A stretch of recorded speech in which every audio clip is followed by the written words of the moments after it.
Hey guys, welcome back to Clownfish TV. This is Neon. I am here with Geeky Sparkles. Hello.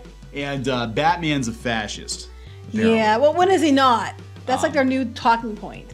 But yeah, we're going to talk about this. The trailer for Blue Beetle dropped yesterday, and I was all on board with it until the very end. And I'm like, oh my god. And a lot of other people, they noped out after Why this. would they even put that in the trailer? That was a really stupid tactical error. It's like they want to harm themselves. Yes. I mean, this is right up there with, and we're going to talk more about D&D later today, the D&D movie, having the directors go out there and say that they were gleefully emasculating men. I'm like, you probably just shaved $5 to $10 million off your box office. And I think this is going to have the same effect on Blue Beetle. The movie actually, the trailer looked pretty decent. It looked pretty good. I mean, you got the kid from Cobra Kai.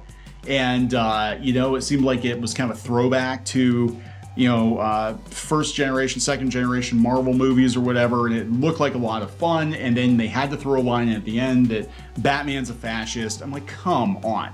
Like, even if it's a joke, knowing how that's going to land with a lot of comic book fans, knowing how controversial that whole thing has been, that was not a good idea. That's what I was thinking. Same thing. Not a good idea. And you can't tell me they didn't know what they were doing. And you just sent a signal out to people, the anti-bat signal. Yeah, I don't know why you would do that. Not to see when the you movie. have the Flash movie, and then the one thing that's going to probably make it stick is because Michael Keaton's Batman.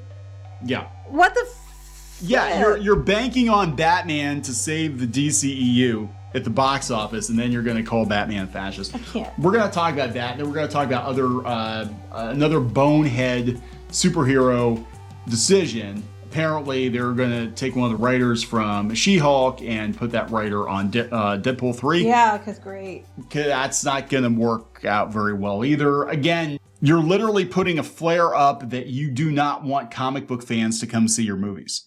I'm just like, so I didn't know that there's other two left. Yeah. Oh no. Yeah. So let's talk about all this. We might even talk about Deadpool 3 first, because that's kind of a disaster, and then we'll talk about Batman being a fascist. Before we get into it any further, please subscribe for more pop culture news, views, and rants, guys. We talk about comics, we talk about animation, we talk about movies, we talk about BAT-FASH. Yeah. Woohoo! Sorry, I'm still very ill. Yeah, Geeky's sick. So I'm gonna try my best. So let's talk about Deadpool 3 first, I guess, because there's not much to say about it. I just think this is setting it up for failure. Having it done at Disney is already kind of, you know, strike one. Like how far is Disney going to let Ryan Reynolds go? And they're not. They're not. So. Yeah, they said that an Emmy award-winning writer who worked on She-Hulk has joined the writing team for Deadpool 3. Now, was she a writer, or was it he or she? I think it's a he. Whoever the writer is, did they write a lot of She-Hulk, or they just like help on it? 1 or 2 episodes, I think. But okay. Emmy award-winning writer. I would say at this point, keep anybody associated with She-Hulk away from the MCU in any capacity, especially Deadpool 3, which has actually, you know, had a lot of fan goodwill at the beginning, especially with Wolverine coming back, and everybody's like, yeah, this is going to be awesome. We're going to get some proper Marvel Comics movies going on here. And now we're like, oh yeah, we're going to bring a She-Hulk writer in. It's like, yeah, good luck with that. So yeah, they said that they originally recruited the Bob's Burgers writers to work on it. According to Deadline, writer Zeb Wells has been recruited by Ryan Reynolds and Marvel Studios. Well, if Ryan Reynolds wouldn't got him, then it might not be such a big deal. So he's also going to be with the people who wrote the other movies. It gets better. It gets better. Wells has already written for the MCU as a co-writer on She-Hulk, working only on episode 7. Okay. He's also going to be involved with the Marvels. Oh, God. And will serve as the head writer for Marvel Zombies. So he worked on Robot Chicken. Whoa, wait a minute. He will also now be involved with the Marvels. Wait a minute. Is he a fixer? Now he's involved. So I'm confused. If the Marvels was done and it's just been sitting there and it's just waiting in post-production hell because of FX and all that, why is it being rewritten? They're bringing a writer in now. Because it's written as he will now be involved. That's interesting. Okay, so I knew I recognized the name. So yeah, this guy worked on Robot Chicken. He's writing Spider-Man, X-Men. I think he's the one writing the current... Oh God, this might not go well. I think he might be the one writing the current storyline where they're talking that they might kill off MJ for good. And if that's you, dude, I am really sorry. It's like, why would you want to be involved in that? But I don't know. But I mean, Ryan Reynolds went and got him himself, apparently. But it's really interesting to me that he is now writing on the Marvels, which is supposed to have been completely done, other than like then that leads to that lends to the rumors about reshoots. You're like, no, that's not true. There weren't reshoots and all that. Well, there clearly must be because he's fixing things.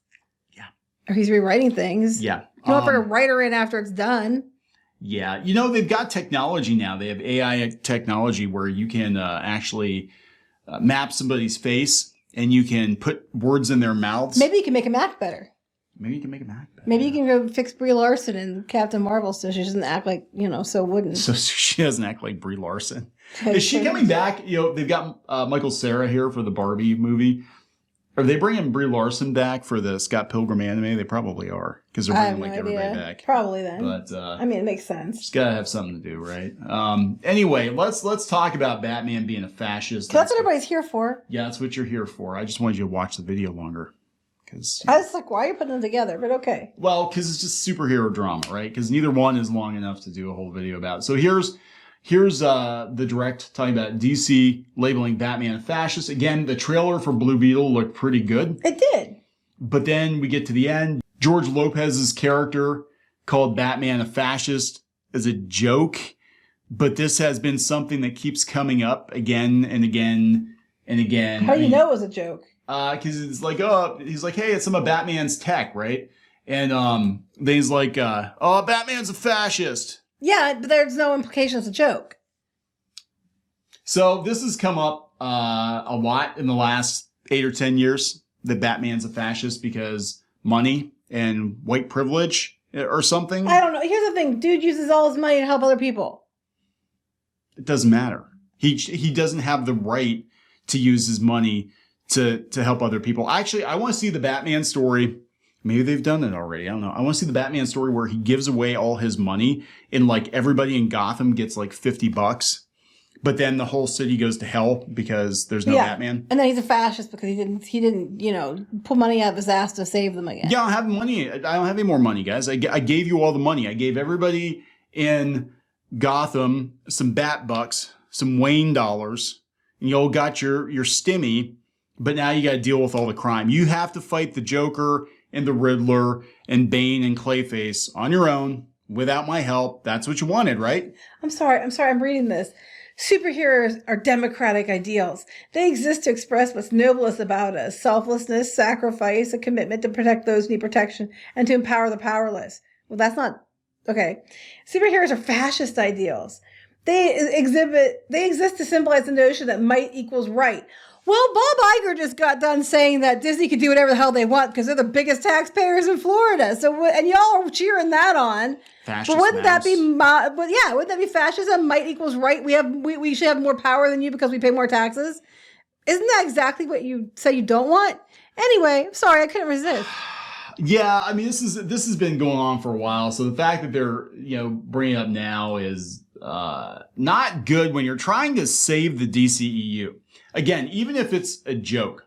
I don't know why they did that. Even if it's a joke. This is coming from Harvard talking about Batman being a fascist. Said that Batman represents quasi-fascist ideals. He and other superheroes send the message that might equals right. Again, why do you guys keep doubling down on that? That does not go across the way you think it does. Because you guys keep going on Twitter. Because you sit there and because we're all sitting here strong-arming you and using our might to threaten and bully you. We're in the right.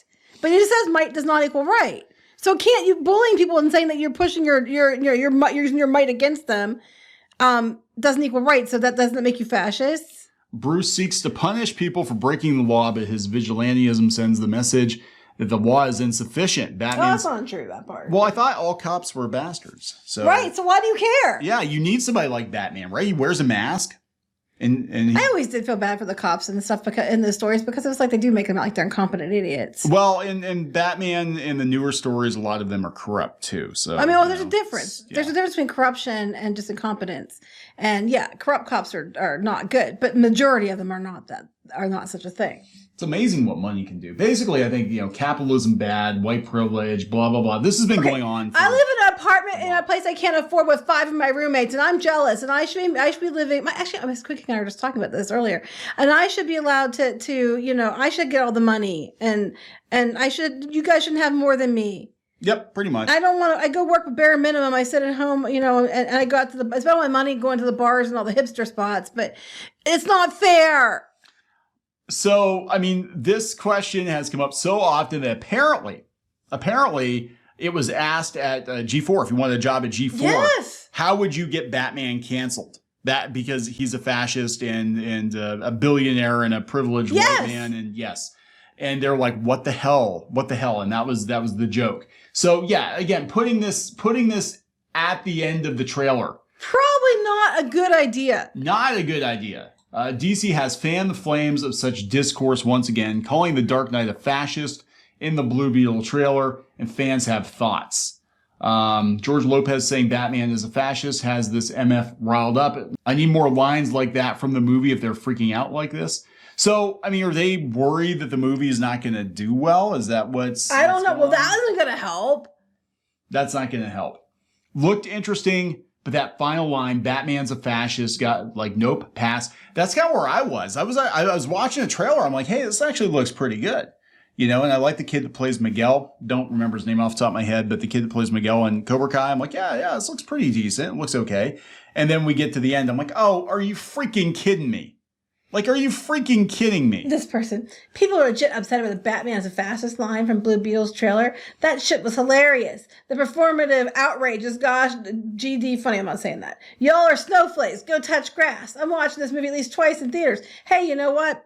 You do you, pal, because if you want to watch it twice, I can't say anything because other people we know have gone and watched things twice to support it, so I can't say much about that. Hey, heels versus babyface.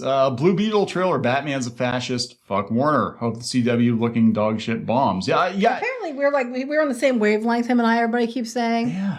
Fuck yeah, ass, fuck yeah. Yeah, there we go. Evan Reed's comics point out the same people whining are some of the people calling others too sensitive and a bunch of snowflakes.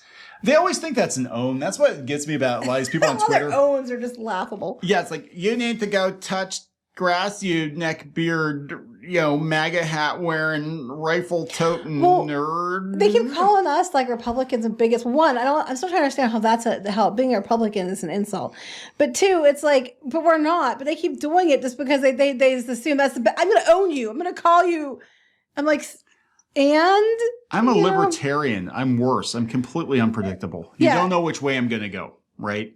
So we got the Snyderverse supporters, Batman's fashion. Yeah, I think this was a stupid thing to do. It was just dumb. No matter if you agree with them putting it in or not, it's really not smart to put it in the trailer because it's just people are just going to be like, nah. This is what happened again with Dungeons and Dragons, I believe. The fact that you had your directors out there saying they were going to emasculate men, even though the people who saw the movie said it wasn't that bad. The movie was actually pretty good. That's what they said. It was pretty good. That's what, And we're going to do another video about that, aren't we? Yes. Yeah. And I think Blue Beetle actually looks pretty good too. But that joke should not have been put in the trailer when the purpose of the trailer is to bring people to the theater to give you money. I'm assuming there's context for what he said, but you're not given that context. And it might not be what you think it is, but you're not given that context. And because you're not, people are just going to be turned off by that. And there was no reason. It was literally shoved in at the end and it did not need to be there. Yeah. And I have to think that there was some editor that was like doing a virtue signal. Like, yes, Batman's a fascist. I don't know. I was thinking of someone getting fired and that was their last thing. I don't know. But it's just like, here's the thing. Even if you agree that Batman's a fascist, it's such a divisive thing. And it really doesn't need to be there. And like politics, like why do you keep trying to shove this shit into the movies? People don't want it. Why do you keep doing it? I mean, people might not, it's going to go political. I might agree with you that he's a fascist. I'm so tired of hearing about it all the time. I'm not going. You know what I mean? Yeah, I think a lot of people are sick of it. Are at that point. Yeah, they're just like, you know what? If you're going to, preach me, same with the, Captain Marvel, like, superhero. It's like you're literally. Even I rolled my eyes on that one. You are telling people not to go see the movie when you do something like that. I mean, what you need to do. The purpose of the trailer is it's an advertisement for the movie, and you want people to come see the movie to give you money. And what these studios are doing now is preemptively doing anti-marketing and telling people to stay away. It happened with D&D, multiple occasions, and already now all anybody's talking about at this point, they're not talking about the movie itself and whether or not it looks good. And objectively, the trailer looked pretty good.